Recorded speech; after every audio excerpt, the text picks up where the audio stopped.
বাসাই লাগবে।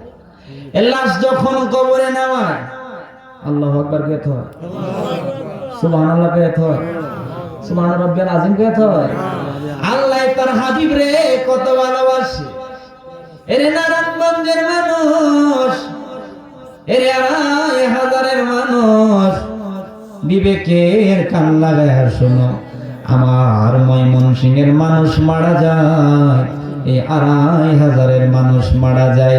ওরে নারায়ণগঞ্জের মানুষ, ও ২৫০০০-এর মানুষ মরে যাওয়ার পরে কবরে রাখে। কবরে যখন লাশটা রাখে আল্লাহু আকবার বলে, লাশ কবরে রাখার কোনো সিস্টেম নাই। সুবহানাল্লাহ বলে, লাশ কবরে রাখার কোনো সিস্টেম নাই। সুবহান রাব্বিয়াল আযীম বলে, লাশটা কবরের মধ্যে রাখার কোনো সিস্টেম নাই।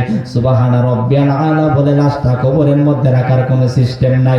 আল্লাহ কয়, হাবিবরে ভালোবাসবি না, আমি আল্লাহ ভালোবাসাবো। আমি আল্লাহ আমার কুদরতের সংসদে একটা বিল উত্থাপন করলাম। সরকারি দল নাই, বিরোধী দল নাই, আমি আল্লাহর সিদ্ধান্তই সিদ্ধান্ত।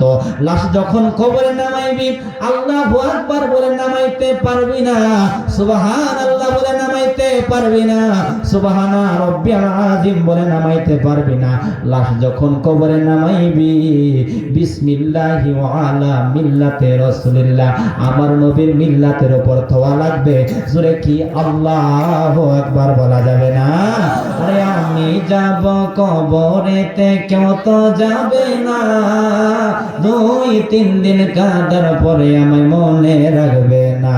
বলো আমি যাব কবরেতে, কেউ তো যাবে না, ২-৩ দিন কাঁদার পরে আমায় মনে রাখবে না। উম্মতের দিওয়ানা নবী আছেন কাঁদিতে, বলো উম্মতের দিওয়ানা নবী আছেন কাঁদিতে, মোদের জন্য কান্দেন নবী ওই মদিনাতে।